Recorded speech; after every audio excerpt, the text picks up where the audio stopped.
আমার ৫ নম্বর ভিডিও। আমি সেলসম্যান চঞ্চল বলছি। এর আগের ভিডিওগুলো তোমরা দেখেছো। আমার দেখে ভালো লাগলো। তোমরা কয়েকজন আমার ভিডিওটা দেখেছো। আমি তো খুব অনেক দেরি করে ভিডিও শুরু করেছি। যদিও আমার অন্য একটা চ্যানেল তোমরা নিয়মিত দেখো, সেটা হচ্ছে সিজি উল্টোপাল্টা। সেখানে প্রত্যেকদিন সোনার দাম দেওয়া হয়। ওই চ্যানেলটাতে আমার খুব ভালো ভিউজ হয়। যাই হোক, আমি আজকে থেকে আবার আমার এই ব্লগ ভিডিওটা শুরু করলাম। আশা করি তোমরা আমার এই চ্যানেলটা দেখবে। তা আমি এখন যেখানে দাঁড়িয়ে আছি, এই জায়গাটা হচ্ছে আমাদের ছাদ। এই ছাদের পাশেই রেল লাইন আছে। ট্রেন এখান দিয়ে যায়। বিকেলবেলার দিকটায় আমি এখানে প্রায় দিনই ঘুরতে চলে আসি। ওই ট্রেনের আওয়াজ মনে হয় তোমরা পাচ্ছ।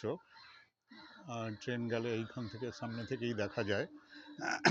এইখানটাতেই এই এই ছাদটার মধ্যেই এই তোমাদেরকে একটু দেখাই। এই যে ছাদটা দেখতে পাচ্ছ, এই ছাদটার মধ্যেই আমার এই জোয়ান ভিজিয়ে তারপরে ভালো করে ধুয়ে এইখানটাতেই আমি মেলে দিই, শুকোতে দিই। এবং এইখানটাতেই এই যে ঘরটা দেখতে পাচ্ছ, এই ঘরটায় ওইখানে একটা মেশিন দেখতে পাচ্ছ। সেই মেশিনটা অনেকটা ওই মিক্সচার মেশিন, মশলা মিক্সচার মেশিন, যেটা মধ্যে আমাদের জোয়ানটা ভাজা হয়। এই দেখো, এই মেশিনটা, এটার মধ্যে জোয়ানটা দিয়ে দেওয়া হয়। এইখানটায় এই যে বার্নারটা রয়েছে, এইখানটায় আগুন জ্বলে, এইখানে গ্যাসের সিলিন্ডার। হ্যাঁ, এইখান থেকে লাইনটা দিয়ে ওইখানে সুইচ রয়েছে, এইখানটায় দিলে মোটামুটি মেশিনটা ঘোরে, তখন এই জোয়ানটা ভাজা হয়ে যায় এখান থেকেই।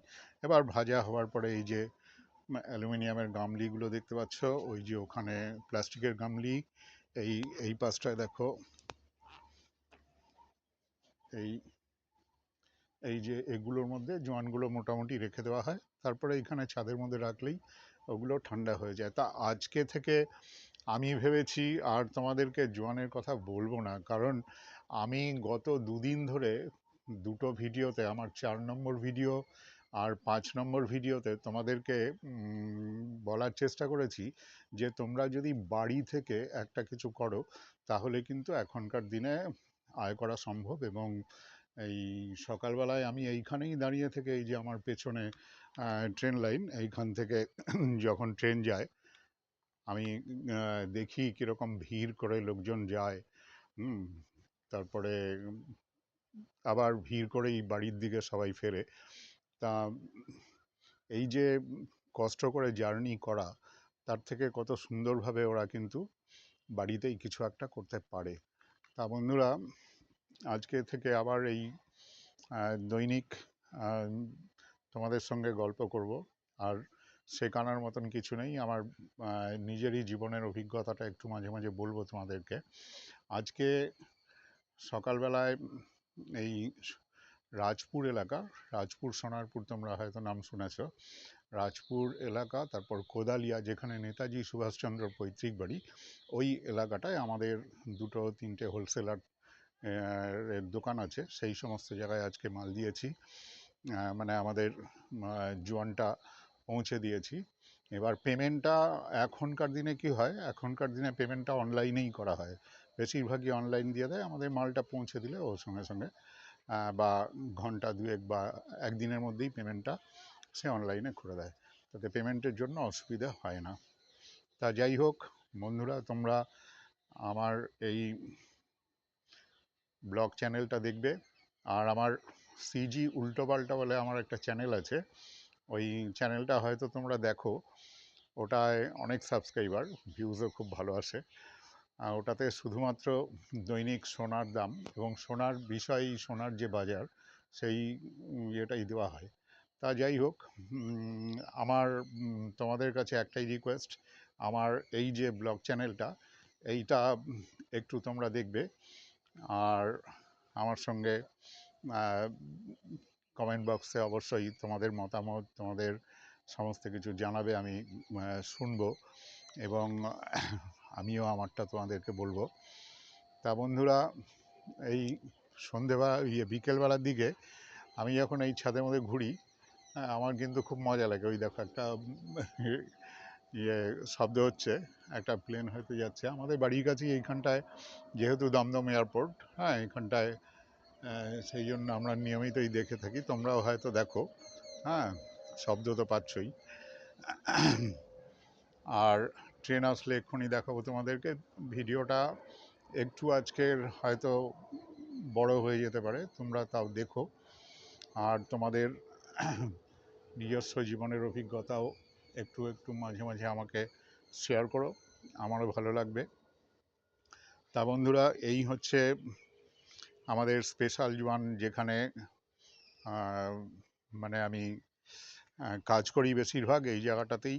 এই এই এই পুরো জায়গাটা, এইখানটাতেই জোয়ানটাকে শুকোতে দেওয়া হয়, ভিজিয়ে টিজিয়ে জোয়ানটা ভালো করে ধোয়া হয়। এখানটায় এই দেখো, এই যে ট্যাঙ্কিটা দেখতে পাচ্ছ, এই এই ট্যাঙ্কিটা জলের ট্যাঙ্কি, এইখানটায় জল ওঠে, ওইখান থেকে এই এই যে গামলিগুলো দেখতে পাচ্ছ, এর মধ্যে এই জোয়ানগুলো ভালো করে ধুয়ে নিয়ে তারপরে এখানে এই যে প্লাস্টিকগুলো, এই এই দেখো, এই যে প্লাস্টিকগুলো, এগুলো এইখানটায় ছাদের মধ্যে পুরোটা মেলে দিয়ে এইখানটাতেই জোয়ানগুলোকে শুকিয়ে দেওয়া হয়। এবার সকালবেলায় মোটামুটি যদি জোয়ান, ভিজে জোয়ানটা দিয়ে দেওয়া হয়, তাহলে দেখা যায় যে এই 4-5 ঘন্টা, মানে বিকেল 2-3টের মধ্যে যদি ঠিক মতন রোদ থাকে তাহলে শুকিয়ে যায়। আর বর্ষাকালে আমাদের একটু সমস্যা হয়, সেই সময় কিন্তু জোয়ানটা নিয়মিত শুকোয় না, আর তখন আমরা ঠিক মতন জোয়ান দিতেও পারি না।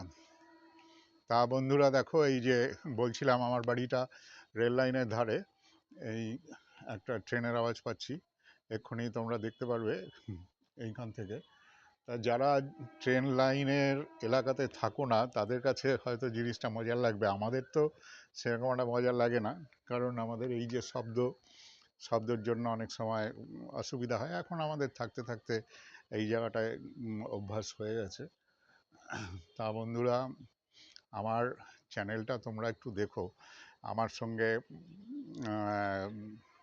তোমাদের মতামত আমার কমেন্ট বক্সে অবশ্যই জানাবে, আমি শুনবো। এবং আমাদের এই জোয়ানের, স্পেশাল জোয়ানের বিষয়টাও তোমাদেরকে বলবো। এই ট্রেন যাচ্ছে, এই যে দেখতে পাচ্ছ, এই যে ট্রেনের যে দরজাগুলো সকালবেলায় এতটাই ভিড় হয়, মানে আমি তোমাদের নেক্সট আরেকটা ভিডিওতে দেখাবো যে কীরকম ভিড় হয়, লোক কীভাবে ঝুলে ঝুলে যায় এইখান থেকে। আর সেই সময় মনে হয় এই যে এখন সব বাড়ি ফিরছে, ট্রেনটা এখন শিয়ালদার দিকে যাচ্ছে। এই লাইনটা হচ্ছে তোমার সোজা ডায়মন্ড হারবার চলে গেছে, ডায়মন্ড হারবার, লক্ষ্মীকান্তপুর, নামখানা, সেখান থেকে তুমি বকখালি যেতে পারবে। এখান থেকেই আমাদের এই এই যে লাইনটা, এই লাইনটা দিয়েই কিন্তু তোমার গঙ্গাসাগর মেলার সময় হাজার হাজার লাখ লাখ লোক এই দিক দিয়েই যাতায়াত করে। আর যারা বাই রোডে যায়, তারা ওই দিকে ডায়মন্ড হারবার রোড দিয়ে যায়, কিন্তু ট্রেন পথে যদি যেতে হয় তাহলে এই দিক দিয়ে যায়। অনেক দূর দূরের যে দূরবর্তী ট্রেনগুলো, সেগুলো অনেক সময় এই দিক দিয়েই আসে। তা বন্ধুরা, এই হলো আমার আজকে 5 নম্বর ভিডিও। তোমরা আমার চ্যানেলটাকে দেখো, আমি আবার বলবো, একটু আমার সঙ্গে গল্প করো, আমার অভিজ্ঞতার কথা তোমাদেরকে বলবো। আজকে খুব দূরে যাতায়াত যাইনি মাল দিতে, মাল বলতে আমাদের সেই জোয়ান, সেটা দিতে যাইনি আজকে। সামান্য এই রাজপুর এলাকাতেই সকাল 10টার দিকে গেছিলাম, চলে এসেছি আবার ধরো এই 12:30-1টার দিকেই চলে এসেছি বাড়িতে। তা এখন এই বিকেলের দিকটায় প্রত্যেক দিনই আমি এরকম ছাদের মধ্যে ঘুরি। আর তোমাদের সঙ্গে দেখা হবে আবার আগামীকাল, আবার চলে আসব। আশা করি তোমরা সবাই আমার ভিডিওটা দেখবে এবং তোমাদের মতামত জানাবে। যারা আমার সমবয়স্ক এবং যারা আমার থেকে কম বয়সী বা বেশি বয়সী, সবাইকেই অনুরোধ, আমার চ্যানেলটা দেখো, আমার সঙ্গে তোমাদের মতামত শেয়ার করো। আমি আমার এই স্পেশাল জোয়ানের যে অভিজ্ঞতা, সেটা তোমাদের সঙ্গে শেয়ার করব। আজকে এখানেই শেষ করলাম। তোমরা সবাই ভালো থাকো, আবার কালকের ভিডিওতে দেখা হবে।